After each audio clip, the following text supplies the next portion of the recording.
तुषारहार धवला या शुभ्रवस्त्रावृता या वीणावरदण्डमण्डितकरा या श्वेतपद्मासना या ब्रह्माच्युतशङ्करप्रभृतिवीरदेवै सदा वन्दिता सा मां पातु मीरा भगवती निःशेषजाड्यापहा। ॐ सर्वगणे सर्ववरदे सर्वदुष्टभयङ्करी सर्वदुःखहरे देवी महामीरा नमोऽस्तुते। सिद्धिबुद्धिप्रदे देवी भुक्तिमुक्तिप्रदायिनी मन्त्रमूर्ते सदा देवी महामीरा नमोऽस्तुते। आद्यन्तरहिते देवी आद्यशक्ते महेश्वरी योगदे योगसम्भुते महामीरा नमोऽस्तुते महामीरा नमोऽस्तुते।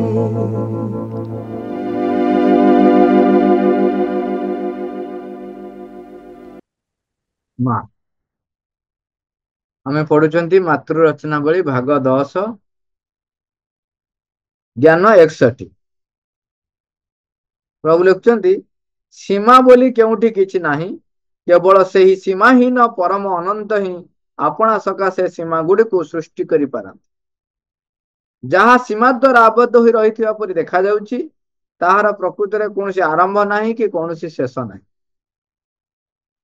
आमे जे सेगुडिकर आरंभ एवं शेष विषय एक अवबोध लाभ करिया को बाहरु ताहा ही ताहार असीमता को प्रतिपादित करि देइथा। सेठी जेमिति देखो श्रीनगर लेखा गुड़िक केते गभीरपूर्ण तात्पर्यपूर्ण एवं गोटे विशेष अर्थ बहन कर रही था। एटी कहउछन सीमा बोली किछि नाही परम अनंत तांकर सीमा कोठे आसो जेहेतु तांकर सीमा अछि सीमा नाही तेणु से निजे निजर सीमा सृष्टि करि पारत जे तांकर आरंभ नाही कि शेष नाही तेणु तांकर जो आरंभ और शेष जो आमे भाबुचु आमे चिंता करूचु तार एठु आरंभ सेठु शेष तार अर्थ ही से कहि दउची आपण जे जोठु कहबे ता माने एई आरंभ शेष आपण देखिबा को जाउछन माने तार सीमा नाही एवं आहुरी रहिछ। ई कथा गुडी को जेमती के भी जदि सुनिबो हठात बुझी परिबन सेति पे कोनती श्रीनक लेखा बुझिबा ते सहज होय। कारणा परम आमे बाहर को जहा देखुचु जदि क्वेश्चन पचारि पचारि जिबे जेमती जने कहले कि आपण कहउचंती कोन भगवान सृष्टि करछि ए तो हई अमक रेडियो बाहर करछि टीवी बाहर करछि जेट बाहर कलानी अमक बाहर तो मनीष बाहर करछि आपण कोन कहउछन सब भगवान सृष्टि करछि तांको गोटे देखंतु एठी कोन कहले एठी सीमा आमे गोटे सीमा देले तो जे एटा भगवान सृष्टि करछन हां हला आपण त मान आमे मानु जाम त नथिलु तणु हमकु भगवान सृष्टि करछन किंतु वर्तमान जो गुडा सब सृष्टि हो जोडा सब मनुष्य सृष्टि करछ आमे सृष्टि करछ हां तमे सृष्टि करछ जे कोन नै कि सृष्टि करछ को जिंस नै सृष्टि करछ जो जिनिस को नै सृष्टि करछ तमे ताको सृष्टि करथले जो जिनिस को नै कि तमे करूछ ताकू तमे नै कि तमे सृष्टि करथिले जो उपादान गुडी को तमे पृथ्वी पृष्ठ नौछ पृथ्वी को तमे तयारी करना पृथ्वी जहा जहा उपादान रही ताकू तो तमे तयारी करना तमे ताकू नै कि ही तयारी करी तमे कहछ मु तयारी कली अरे भगवान जिनस नेला भगवान को तमे जो नुआ तयारी कल सेठु सृष्टि कल नुआ कथा कौन कल हाँ ये भगवान सृष्टि जो जिनस था तमे ताकू कि असेंबल कल एकाठी कला पर आउ गोटे नुआ रूप देखा जाउछि सेई रूपटा भी भगवान सृष्टि रे तम पाखरे पहुंचला बोली तमे ताकू रूप दे पारिल तेणु एटी इटसेल्फ तमे जत सीमा आमे जत दउचु ताहा ही असीमतार एक चिन्ह दउछि। तेणु सीमित चेतनार भितर बाहरी आसीबा ही बाहरी आसिले ही आमे केवल परम अनंतर अनुभूति लाभ करि परिबा। तेणु मां को प्रश्न कराइछि ये जो परम अनंतर अनुभूति किपरि लाभ करि परिबा ମା ତାର ପ୍ରଥମ ଉତ୍ତରରେ କହୁଛନ୍ତି, ପ୍ରଥମ ଲାଇନରେ, ସୀମିତ ଚେତନା ଭିତରୁ ବାହାରି ଆସିବା ହିଁ ଏକମାତ୍ର ଉପାୟ। ଆମେ ନିଜକୁ କେନ୍ଦ୍ର କରିକି ଏତେ ବ୍ୟସ୍ତ ହେଇକି ରହିଥାଉ, ଆମେ କଥା ବି ଯେତେବେଳେ କହୁଛୁ ନିଜକୁ କେନ୍ଦ୍ର କରି କହୁଛୁ। ତା କବଳରୁ ଯେତେବେଳେ ଆମେ ବଞ୍ଚିଯିବା ବା ବାହାରିବା ପାଇଁ ପ୍ରଚେଷ୍ଟା କରି ବାହାରି ଆସିବା, ସେତେବେଳେ ଆମେ ସେ ଅନନ୍ତଙ୍କର ପରମ ଅନୁଭୂତି ଲାଭ କରିପାରିବା। ମା ଲେଖୁଛନ୍ତି, ଏଇ ସାମର୍ଥ୍ୟକୁ ଲାଭ କରିବା ପାଇଁ ମଣିଷ ମାନେ ଆବାହମାନ କାଳରୁ ଯୋଗ ସାଧନାର ବିକାଶ କରିଛନ୍ତି, ତାକୁ ଅନୁଶୀଳନ କରୁଛନ୍ତି। ଯୋଉମାନେ ଯେତେ ଅଧିକରୁ ଅଧିକ ଅନୁଶୀଳନ କରନ୍ତି, ତାଙ୍କର ସୀମା ସେତିକି ବଢି ବଢିଯାଏ। ତାମାନେ ସେ ଅସୀମ ଆଡକୁ ତାଙ୍କର ଯାତ୍ରା ହେଇଯାଏ। ତେଣୁ ତା ଭିତରେ ଯୋଉମାନେ ଅତି ପ୍ରଚେଷ୍ଟା କରି କରି ଚାଲନ୍ତି, ମାନେ ଲେଖୁଛନ୍ତି, ଅତି କମ ସଂଖ୍ୟକ ବ୍ୟକ୍ତି ସୀମା ଭିତରୁ ବାହାରି ଅସୀମ ମଧ୍ୟରେ ପ୍ରବିଷ୍ଟ ହେବାକୁ ସମର୍ଥ ହେଇଛନ୍ତି। ମାତ୍ର ତଥାପି ଶ୍ରୀଅରବିନ୍ଦ ଏଠାରେ ଲେଖିଛନ୍ତି, ଯେପରି ଲେଖିଛନ୍ତି, କେବଳ ପରମ ଅନନ୍ତର ହିଁ ଅବସ୍ଥିତ ରହିଛନ୍ତି। କେବଳ ଆମର ଏଇ ସ୍ଥୂଳ ଅବବୋଧର ମିଥ୍ୟା ଆମକୁ ସୀମାର ଅସ୍ତିତ୍ୱରେ ବିଶ୍ୱାସ କରିବାରେ ପ୍ରରୋଚିତ କରାଉଛି। ଏ ଯୋଉ ସେ ଛୋଟିଆ କାହାଣୀଟେ, ମଜାଦାର କାହାଣୀ, ସେ ଶୁଣିକି ଗଲେ ଯୋଉ ଶିଷ୍ୟ ଜଣକ, ଯେ ସବୁ ହଉଛନ୍ତି ବ୍ରହ୍ମମୟ, ଏ ବ୍ରହ୍ମ ସୃଷ୍ଟି କରିଛନ୍ତି, ତେଣୁ ସୃଷ୍ଟିର ସବୁ ଭିତରେ ବ୍ରହ୍ମ ରହିଛନ୍ତି। ଶୁଣିକି ଗଲେ, ଯାଇକି ଗଲେ କଣ, ଆମର କେମିତି ମଣିଷ ମାନଙ୍କର ବୃଥା ସ୍ଫଳ, ନିଜର ସୀମିତତା ଭିତରେ ରହି ଅସୀମତାକୁ ନିଜେ ନ ପହଞ୍ଚି ସୀମିତ ଭିତରେ ରହି ଅସୀମକୁ ଅଭିଯୋଗ କରନ୍ତି, ଅସୀମ ବିରୁଦ୍ଧରେ କୁହନ୍ତି। ସେ ସେଠୁ ଗଲେ, ସେଠୁ ଆସିକି ରାସ୍ତାରେ ପହଞ୍ଚିବାକୁ ସେଠି ଗୋଟେ ହାତୀ ଆସୁଛି। ଲୋକ କହୁଛନ୍ତି ସେ ପାଗଳା ହେଇଯାଇଛି। ମାହୁନ୍ତ ଉପରୁ ଥାଇକି କହୁଛି, ବାବାରେ ଏଇ ଆଗରୁ ହଟିଯା, ଏ ହାତୀଟା ପାଗଳା ହେଇଯାଇଛି, ତୁ ଆଗରୁ ରାସ୍ତାରୁ ହଟିଯା। ତେଣୁ ସିଏ କହୁଛି, ଆରେ ତୁ ମୂର୍ଖ, ହାତୀ ଭିତରେ ବ୍ରହ୍ମ ଅଛନ୍ତି, ମୋ ଭିତରେ ବ୍ରହ୍ମ ଅଛନ୍ତି, ବ୍ରହ୍ମ ବ୍ରହ୍ମଙ୍କର କଣ କ୍ଷତି କରିବେ? ସେ ତ ଏକ। ଶିଖିକି ଆସିଛି, ଶୁଣିକି ଆସିଛନ୍ତି। ହାତୀ ଆସିଲା, ଶୁଣ୍ଡରେ ବୁଲେଇକି ଫୋପାଡ଼ି ଦେଲା, କଚାଡ଼ି ଦେଲା ସିଆଡୁ, ଯାଇକି କଣ୍ଟା ଝାଣ୍ଟାରେ ପଡିଲେ। ଉଠିକି ଯେତେବେଳେ ଗଲେ ଗୁରୁକୁଳକୁ ନେଇକି ଗଲେ ଲୋକମାନେ, ଗୁରୁକୁଳରେ ତାଙ୍କୁ ଉଠିଲେ, କହିଲେ, ପ୍ରଭୁ ଗୁରୁଜୀ, ଆପଣ ଯାହା କହିଲେ ସବୁ ମିଛ, ଆଉ ବ୍ରହ୍ମ ବ୍ରହ୍ମ ସବୁଥିରେ ଆପଣ କହୁଛନ୍ତି ବ୍ରହ୍ମ, ଆପଣ ଯାହା କହିଲେ ତା ମିଛ। ଗୁରୁଜୀ କହିଲେ, କଣ ହେଲା, କଣ ନା ଘଟଣା ହେଲା। ହଉ ଠିକ ଅଛି, ଯେ ହାତୀ ଭିତରେ ବ୍ରହ୍ମ ଥିଲେ, ଠିକ, ତୋ ଭିତରେ ବ୍ରହ୍ମ ଥିଲେ, ଠିକ, ବ୍ରହ୍ମ ବ୍ରହ୍ମଙ୍କର କିଛି କ୍ଷତି କରିବେ ନାହିଁ, ଠିକ, ହାତୀ ଉପରେ ଯୋଉ ମାହୁନ୍ତ ବସିଥିଲେ ତାଙ୍କ ଭିତରେ ବ୍ରହ୍ମ ଥିଲେ ନା ନାହିଁ? ନା ହଁ। ସେ ବ୍ରହ୍ମ ତମକୁ କଣ କହିଲେ? ସେ ବ୍ରହ୍ମ କହିଲେ ଯେ ହାତୀଟି ପାଗଳ ହେଇଯାଇଛି, ତମେ ଟିକେ ରାସ୍ତାରେ ହଟିଯାଅ। ତେବେ ତୁମେ ବ୍ରହ୍ମ, ସେ ବ୍ରହ୍ମଙ୍କ କଥା କାହିଁ ଶୁଣିଲ ନାହିଁ? ଏଇଠି ଓଡିଆ ମାନେ କହନ୍ତିନି, ଏଇଠି ମାଡ ଖାଇଲି, ଆମେ ମାଡ ଖାଇଗଲୁ। ଯଦି ହାତୀ ଭିତରେ ବ୍ରହ୍ମକୁ ତମେ କହିଲ, ହାତୀ ମାଉଣ୍ଟ ଭିତରେ ବ୍ରହ୍ମ ଅଛନ୍ତି। ଏଠି କଥା ହଉଛି, କହିବା କଥାରେ କିଛି ନାହିଁ, ଅନୁଭବ କରିବା, ସେଇ ଚେତନାରେ ବସବାସ କରିବା। ସେତେବେଳେ ଆମେ ଏ ସୀମିତତାରୁ ଉର୍ଦ୍ଧ୍ୱକୁ ଉଠି ଯାଇଥିବା।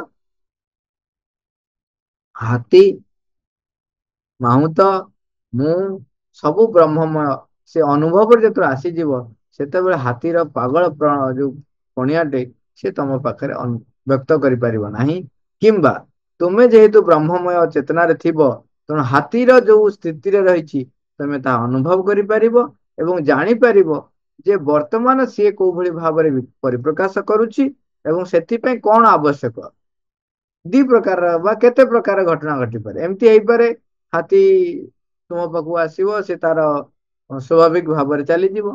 କିମ୍ବା ଏମିତି ହେଇପାରେ, ତୁମର ତା ଉପରେ ଏକ ନିୟନ୍ତ୍ରଣ ଆସିବ, ତୁମର ପ୍ରଭାବରେ ହାତୀ ଭିତରେ ଯୋଉ ବିକୃତିଟା, ଯୋଉ ଗୋଟେ ପ୍ରକାର ପରିପ୍ରକାଶ ହେଇଛି, ତାହା କଣ ପାଇଁ ପରିପ୍ରକାଶ ହେଇଛି ତୁମେ ଜାଣିପାରିବ।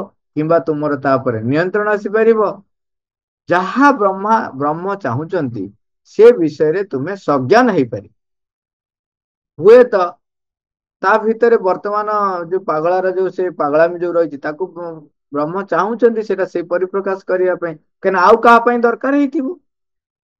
ଆଉ କାହା ପାଇଁ ଏଇ ସ୍ଥିତିଟା ଦରକାର ହେଇଥିବ, କାହାର ଗୋଟେ ଅନୁଭୂତି ଦରକାର, ସେଥିପାଇଁ ସେ ପରିପ୍ରକାଶ, ସେ ଜ୍ଞାନ ଆମର ଆସିଯିବ।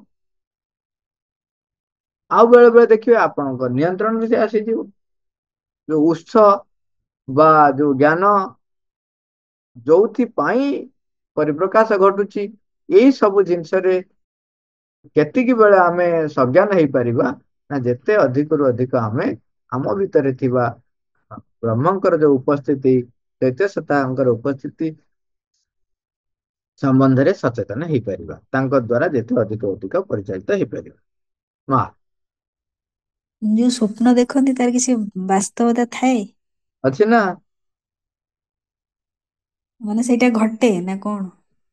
ନାଇଁ ସ୍ୱପ୍ନ ବିଷୟରେ ଆମେ ତ ଆଗରୁ ବେଳେ ବେଳେ କୁହନ୍ତିନି ଯୋଉଟା ଘଟିବାକୁ ଥାଏ, ଯୋଉଟା ଘଟିବାକୁ ଥାଏ ଜଣେ ଜଣେ ଆଗରୁ ସ୍ୱପ୍ନରେ ଦେଖି ଦିଅନ୍ତି, ତାପରେ ସେଇଟା ଘଟେ, ଏମିତି କଣ ଥାଏ କିଛି? ତା ବି ନିର୍ଭର କରେ ମନୁଷ୍ୟର ସ୍ଥିତି ଉପରେ। ଆମେ ଚେତନାର କୋଉ ସ୍ଥିତିରେ ରହିଛନ୍ତି ତା ଉପରେ ନିର୍ଭର କରେ ଆମକୁ ସେ ଆଭାସଟା ଦିଆଯିବ କି ନାହିଁ, ଏବଂ କଣ ଘଟୁଛି, କଣ ଘଟିବ, ଇଏ ସବୁ ବିଷୟରେ ଏଇଟା ବହୁତ ମାନେ କଣ ପ୍ରକାରର ରହିଛି। ଆମର ସ୍ୱପ୍ନ କେତେ ଜଣ ବ୍ୟକ୍ତି ଯୋଉମାନେ ସାଧାରଣ ଚେତନା ରହିଥାନ୍ତି, ସେମାନେ ଯୋଉ ଚେତନାରେ ରହିଥାନ୍ତି ସେଇ ଚେତନାରେ ଯାହା ଯାହା ଭାବିଥାନ୍ତି, ଚିନ୍ତା କରିଥାନ୍ତି, ତାହା ସ୍ୱପ୍ନର ରୂପ ନେଇଥାଏ। ତାହା ବି ହେଇପାରେ। ଏବଂ ଦେଖନ୍ତୁ ସବୁର ଗୋଟେ କନସିକୁଏନ୍ସ ଥାଏ, ସେଇ କନସିକୁଏନ୍ସ ବି ଆମେ ଦେଖୁଥାଉ, ତାପରେ ଜୀବନ କ୍ଷେତ୍ରରେ ସେଇଟା ଦେଖାଯାଏ। ସେଟା ବି ହେଇପାରେ। ଯୋଉମାନେ ଚେତନାର ବା ସଂଗଠିତ ଯେତିକି ଅଧିକ ଅଧିକ ହେଇଥିବେ, କେ ଜଣଙ୍କର ମାନସିକ ସଂରଚନାରେ ବହୁତ ସଂଗଠିତ ହେଇ ରହିଥାନ୍ତି। ମାନସିକ ବିକାଶ ଅଧିକ ହେଇଥିଲେ, ସଂଗଠିତ ହେଇଥିବ, ତାହେଲେ ସିଏ ଗୋଟେ ଗୋଟେ ଜିନିଷକୁ ନୂତନ ରୂପ ଦିଏ, ତାକୁ ସେ ଦେଖିପାରେ। ଏବଂ ଆଗକୁ ଯୋଉଟା କଣ ଘଟିବ ଯୋଉ କହନ୍ତି, ତାହା ହଉଛି କଣ, ଆମେ ଯେତେବେଳେ ଶରୀର ତ୍ୟାଗ କରୁ, ଶରୀର ଭିତରେ ଯୋଉ ଶୋଇଛନ୍ତି, ସେତେବେଳେ ଶରୀରକୁ ଛାଡିକି ଯୋଉ ଭିନ୍ନ ଭିନ୍ନ ଜଗତରେ ଯେତେବେଳେ ପ୍ରାଣ ମନ ବୁଲନ୍ତି, ସେ ସୂକ୍ଷ୍ମରେ ତ ସବୁ ଘଟଣା ଆଗ ଘଟେ ନା, ତାପରେ ଯାଇକି ସ୍ଥୂଳରେ ରୂପ ନିଏ। କିଛି କିଛି ଯେତେବେଳେ ଆମେ ତ ସୂକ୍ଷ୍ମରେ ବୁଲୁଛନ୍ତି, ସେଠି ଘଟଣା ଗୋଟେ ଦେଖିଲେ, କିନ୍ତୁ ତାକୁ ବୁଝିପାରିବା ଇମ୍ପୋର୍ଟାଣ୍ଟ। ତାକୁ ବୁଝିପାରିଲେ କଣ ହବ ନା, ସ୍ଥୂଳରେ ସେ ଯେତେବେଳେ ରୂପ ନବ, ତାକୁ ତମେ ନିୟନ୍ତ୍ରଣ କରିପାରିବ। ନହେଲେ ସେଠି ଯେତେ ବୁଲିକି ଆସିଲି କିଛି ଦେଖିଥିଲି, ଯୋଉଟା କି ଆଗ ସୂକ୍ଷ୍ମରେ ସବୁ ଜିନିଷ ଘଟେ, ସ୍ଥୂଳରେ ପରେ ଘଟେ, ଏଇଟା ମନେ ରଖିଥିବା। ସବୁ ଜିନିଷ ଆଗ ସୂକ୍ଷ୍ମରେ ଘଟେ, ତାପରେ ସ୍ଥୂଳକୁ ଘଟେ। ଯେତେବେଳେ ଆମେ ପ୍ରାଣିକ ଜଗତରେ ବା ମାନସିକ ଜଗତରେ ଯାଇ ବୁଲୁଛନ୍ତି, ସେଠି ଯାହା ଦେଖିକି ଆସିଲେ ସିଏ ଏଠି ରୂପ ନିଏ। ସେତିକି ଯଦି ସାମର୍ଥ୍ୟ ଥିବ, ତାହେଲେ ତାକୁ ଦେଖିବା, ତାକୁ ମନେ ରଖିବା, ଏବଂ ସେ କୋଉ ଭଳିଆ ରୂପ ନବ ସେ ଜିନିଷ ଜାଣି ହବ। ଆଉ ଏଇ ଯୋଉ ଛୋଟ ମୋଟ କଥା ହୁଏ, ସେଟା କଣ ହୁଏ ନା, ଜଷ୍ଟ ଫିଜିକାଲ ଭାଇଟାଲ ଏଇ ଯୋଉ ଲେବୁଲରେ ଯୋଉ ଘଟଣା ଗୁଡା ଘଟେ ତାକୁ ଦେଖାଯାଏ।